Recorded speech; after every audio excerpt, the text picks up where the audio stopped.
Saudara-saudara yang baik, dalam video terakhir kita sudah melihat bersama kontribusi agama terhadap integrasi sosial melalui ritus-ritus keagamaan, melalui simbol-simbol keagamaan, dan juga melalui doktrin-doktrin keagamaan.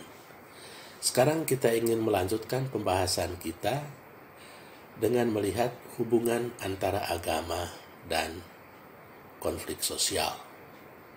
Sebagaimana kita telah lihat pada awal pembahasan bab ini, konflik merupakan sisi lain dari integrasi sosial. Saudara-saudara yang baik, dalam banyak hal, konflik dan integrasi sosial merupakan dua sisi dari mata uang yang sama. Menurut George Simmel, konflik merupakan salah satu bentuk interaksi di dalam integrasi sosial. Karena apa? Karena kadang-kadang melalui konflik, integrasi sosial atau konsensus bisa diperoleh atau tercapai. Dan secara historis, agama mempunyai hubungan dengan konflik pada beberapa tingkatan. Tetapi konflik yang paling menonjol adalah konflik yang terjadi antara kelompok-kelompok keagamaan.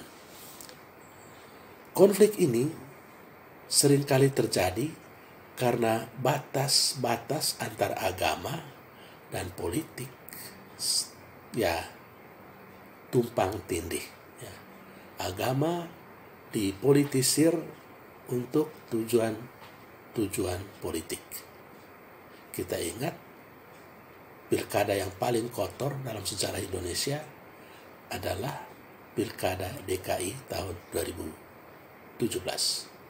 Dalam pilkada itu, agama dipolitisir untuk tujuan politik. Dan seringkali terjadi sebaliknya juga, bahwa politik digunakan untuk kepentingan agama.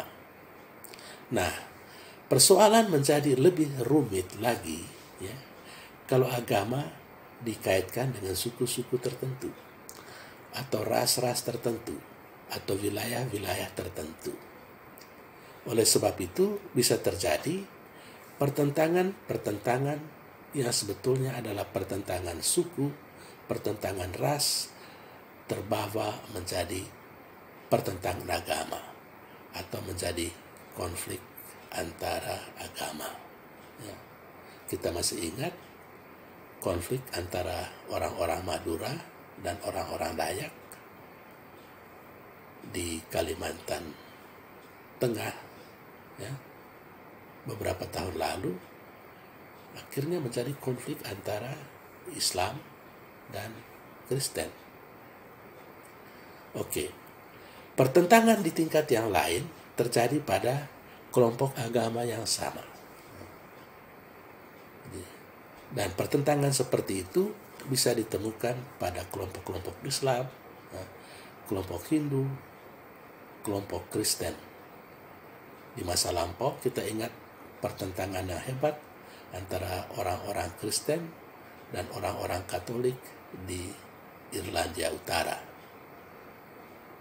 Atau kelahiran Protestantisme merupakan akibat dari konflik internal di dalam agama. Atau pertentangan antara FPI lawan Ahmadiyah misalnya. Dengan menciptakan konflik dengan kelompok-kelompok atau sekte-sekte lain, kelompok agama bersangkutan memperkuat kesatuan di dalam kelompoknya sendiri. Jadi dengan menciptakan konflik dengan Ahmadiyah, FPI memperkuat kesatuannya di dalam kelompoknya sendiri. Namun hal seperti itu tidak cuma terjadi di dalam bidang agama. Di dalam bidang-bidang lain juga terdapat fenomena yang sama. Kita masih ingat dalam bidang politik misalnya, pada masa Orde Baru, Orde Lama, ketika banyak terjadi pemberontakan di bermacam-macam atau di berbagai wilayah Indonesia, Soekarno waktu itu menciptakan musuh bersama dengan politik Ganyang Malaysia. Atau pada masa Orde Baru, ya, Soeharto memberikan label GPK, Gerakan Pengacau Keamanan, terhadap sebetulnya kelompok-kelompok yang memperjuangkan hak-hak mereka. Ya. Baik. Lalu apa sumber-sumber dari konflik itu? Ya. Ya. Sumber-sumber konflik itu apa saja? Yang pertama, sumber konflik itu adalah pergolakan sosial. Ya. Beberapa konflik bersumber pada organisasi-organisasi di dalam masyarakat. Ya. Sense of belonging terhadap agama itu sangat kuat. Ya. Orang merasa kuat sebagai orang Katolik, sebagai orang Islam, sebagai orang Hindu, ya, sebagai orang Buddha, dan lain-lain. Dan karena agama merupakan dasar yang kuat untuk menciptakan identitas pribadi seseorang, maka dia bisa menjadi sumber potensial untuk terciptanya konflik di antara individu-individu. Ya. Ya. Orang gampang merasa sakit hati kalau imannya diganggu atau kepercayaannya dilecehkan. Ya.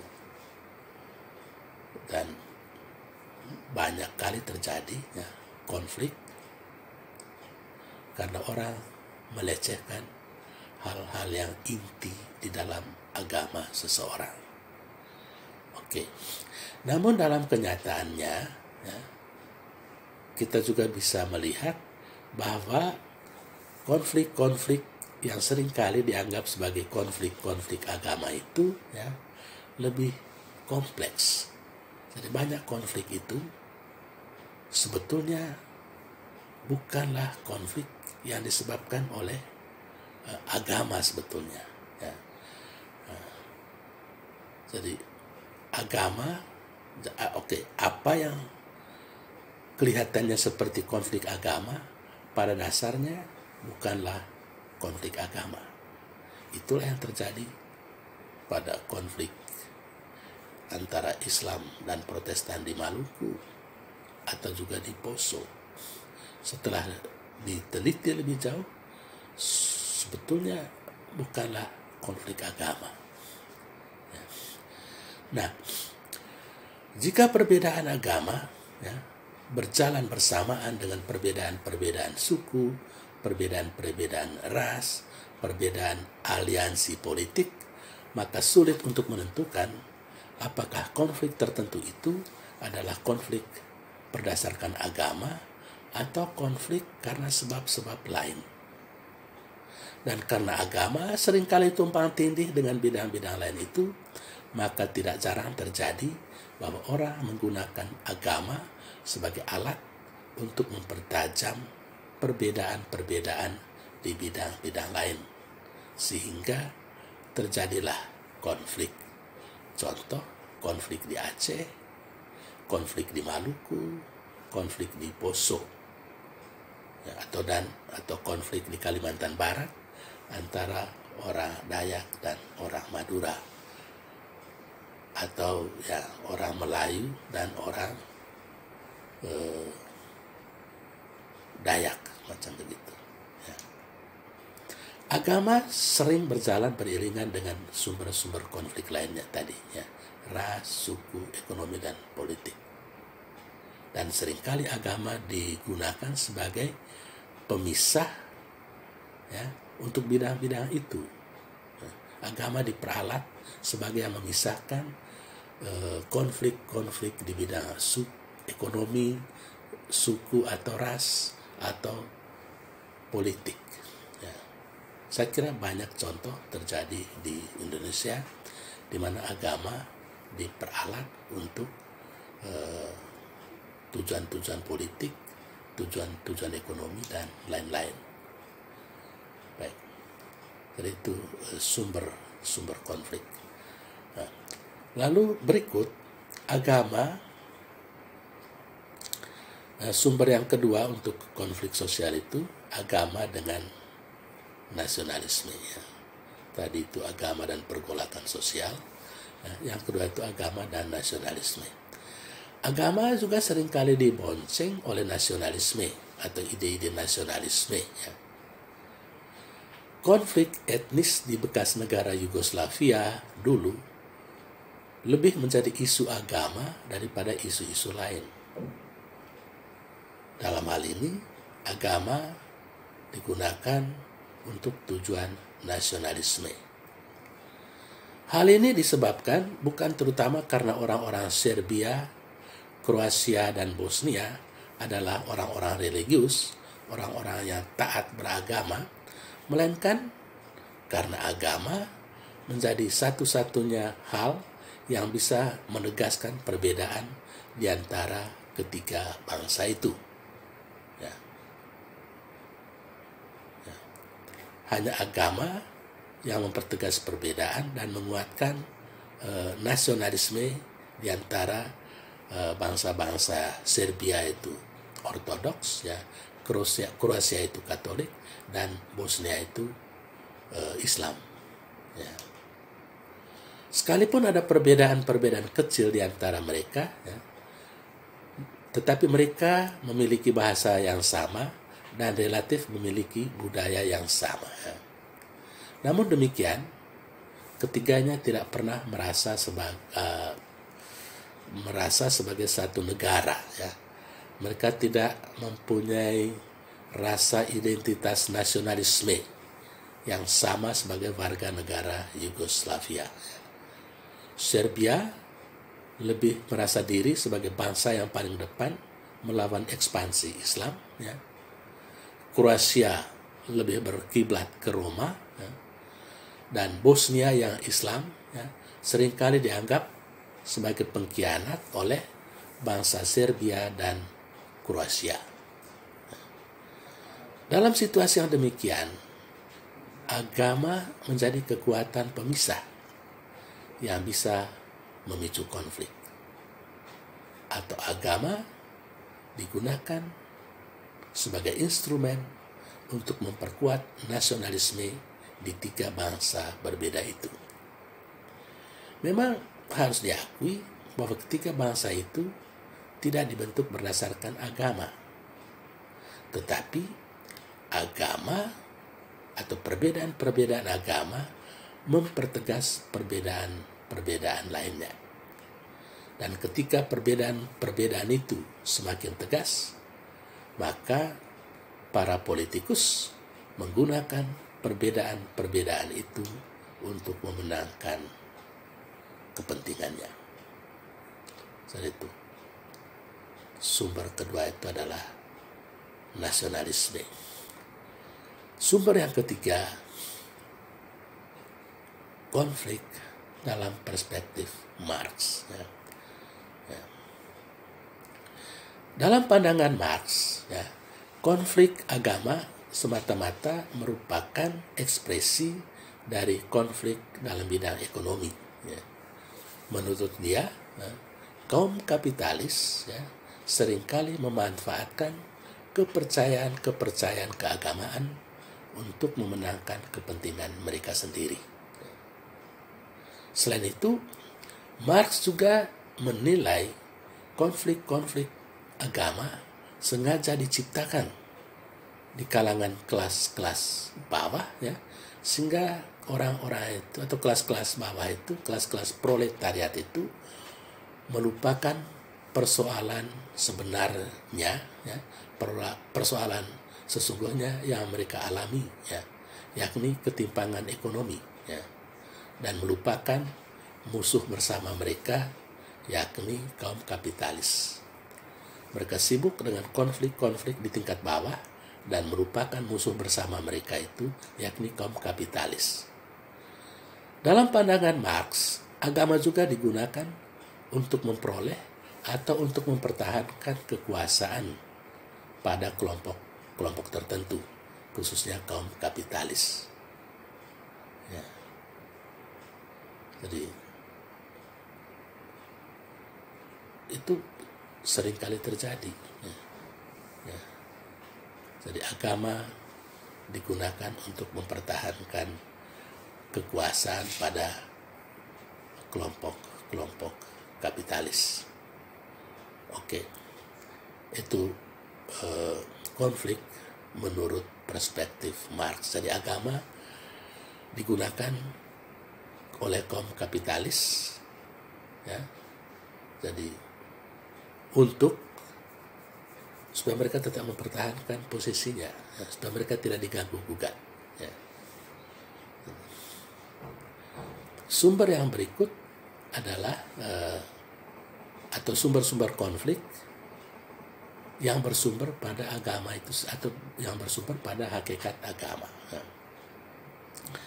Oke, kita sudah bahas sebelumnya bahwa di satu pihak agama memiliki kekuatan untuk memperkuat integrasi sosial di dalam kelompok agama. Ya. Tapi di pihak lain, agama bisa menjadi kekuatan yang memecah belah anggota-anggota kelompok masyarakat. Baik dengan kelompok-kelompok agama lain, tetapi juga kelompok-kelompok di dalam agama itu sendiri. Ya. Berikut ini ada bermacam-macam bentuk konflik yang bersumber dari dalam agama itu sendiri. Ya. Yang pertama adalah konflik dengan orang luar. Konflik dengan orang luar. Ya. Perbedaan antara in-group dan out-group menunjukkan bahwa kelompok-kelompok memisahkan diri satu sama lain. Kelompok kami dan kelompok mereka atau kelompok kamu. Ya. Ketika sebuah agama merayakan ritus-ritus keagamaan, ya, maka ritus-ritus itu memperkuat atau memperkuat identitas kelompok keagamaan tertentu, tetapi pada waktu yang sama dia menegaskan perbedaan dengan kelompok lain, kelompok agama lain. Selain menegaskan perbedaan dengan kelompok agama lain, kelompok tersebut juga bisa memurnikan dirinya dari kemungkinan potensial terjadinya konflik di dalam agama itu sendiri. Ya. Ya. Upaya itu dilakukan tidak cuma melalui ritus-ritus, ya, tetapi juga lewat doktrin-doktrin keagamaan atau lewat pengajaran-pengajaran. Ya. Pengajaran atau penyadaran bahwa mereka berbeda dari kelompok lain sudah ditanamkan sejak kecil melalui proses sosialisasi. Ya. Dan sejak kecil anak-anak dilatih untuk menggunakan cara pandang kelompok dalam memandang sesuatu atau dalam memandang kelompok-kelompok lain. Ya. Saya nonton satu video, ya. Anak-anak kecil, anak-anak TK mungkin sudah dilatih untuk menanamkan kebencian terhadap kelompok agama lain. Mereka diajarkan misalnya bilang Islam yes, kafir no. Jadi sejak kecil anak itu sudah dilatih, ya, untuk melihat kelompok lain sebagai kafir yang harus dibenci. Ya. Dan cara pandang seperti itu, ya, termasuk, ya, menganggap kepercayaannya lebih baik, ya, dari atau kepercayaan keagamaannya jauh lebih baik dari kepercayaan agama lain, ya. Ya, banyak contoh pernyataan Ustadz Abdul Somad, ya, yang menimbulkan kemarahan sih, mungkin tidak, orang merasa ganjil saja, ya, yang melihat atau menganggap salib itu sebagai jin kafir. Ya. Jadi pernyataan yang merendahkan agama-agama lain. Ya, pada masa ini kita sering mendengar ceramah-ceramah atau khotbah-khotbah yang merendahkan agama-agama lain.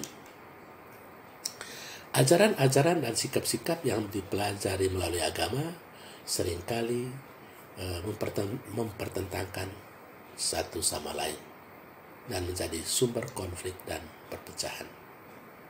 Ya, itu tadi sumbernya karena mereka menganggap agamanya sendiri lebih baik daripada agama orang lain. Sekalipun mereka tidak mempunyai pengetahuan tentang agama orang lain, tapi dengan begitu gampangnya mereka melecehkan ajaran-ajaran agama lain. Padahal substansi dari agama itu mereka tidak tahu.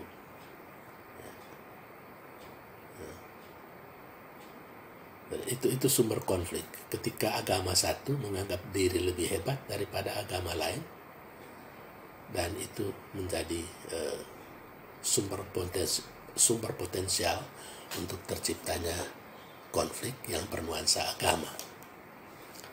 Sudah konflik dengan pelaku penyimpang di dalam kelompok, itu juga bisa terjadi di dalam agama yang sama, ya, terjadi konflik antara kelompok-kelompok, antara sekte-sekte, antara aliran yang satu dengan aliran yang lain. Ya. Contoh antara FPI dan Ahmadiyah atau antara sekte-sekte di dalam agama Protestan seringkali terjadi konflik-konflik. Ya. Konflik terjadi karena kelompok biasanya menentukan norma-norma yang berlaku untuk kelompok dan mendefinisikan anggota-anggota lain yang menyimpang dari norma-norma yang mereka tetapkan itu, ya, sebagai pelaku penyimpangan sosial karena mereka sendiri yang menentukan norma untuk kelompok. Kadang-kadang mereka tidak mengakomodasi, ya, pendapat atau pemikiran yang berasal dari kelompok lain. Dalam masyarakat sederhana, ya, kontrol kelompok terhadap perilaku menyimpang itu sangat keras, ya. Orang-orang bisa diusir dari kelompoknya. Misalnya orang yang melakukan incest diusir dari kampung halamannya. Jadi sanksinya sangat keras.